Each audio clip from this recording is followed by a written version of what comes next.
Ça dépend vraiment des équipes et en fonction des nations, soit on est dans le très programmé, soit comme la formation à la française où on a quelques, on appelle ça des relances de jeu, enfin des lancements de jeu plutôt pour impulser une attaque et après c'est dans l'adaptation. On s'adapte à ce que propose l'adversaire et ça les Françaises sont très fortes là-dessus.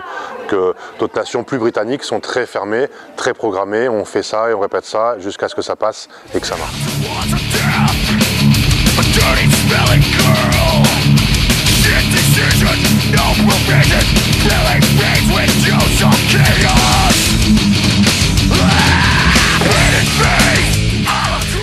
Après, je pense que ça va dépendre des équipes. Il va y avoir des équipes comme l'Australie, par exemple, qui vont jouer très profonde, donc très très loin de la défense, et qui vont justement faire vivre le ballon, on va dire, de manière statique, avec une avant-dernière joueuse qui va avoir un poste de centre, qui va justement attaquer les espaces, elle, par ses appuis et par sa vitesse. Donc du coup, le ballon va se déplacer, on va avoir l'impression que bon, elles font des passes pour faire des passes, mais en fait, l'enclenchement se fait en bout de ligne. La Nouvelle-Zélande a un jeu très intuitif.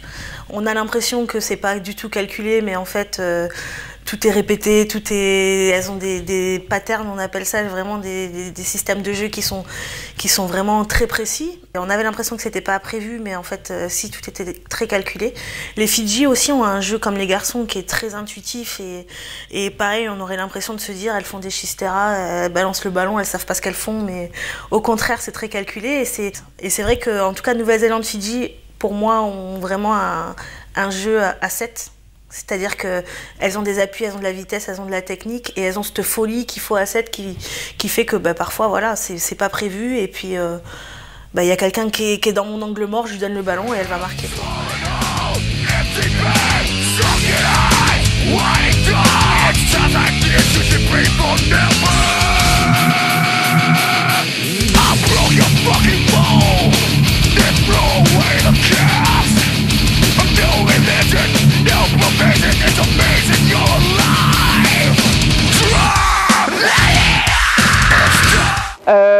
Après, les plus grosses particularités que j'ai vues, je pense que c'était plus la Chine, parce qu'en fait, c'est des filles qui sont pas très grandes, mais qui courent partout et qui s'arrêtent jamais.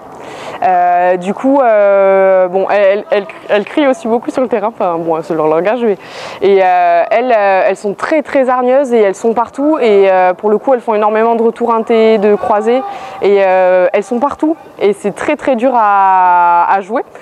Et sinon, après, le Canada, elles sont très hargneuses. Après, il y a des gros physiques, grandes, costauds, avec de la puissance. Donc voilà, il faut savoir aussi jouer contre ça. Ouais.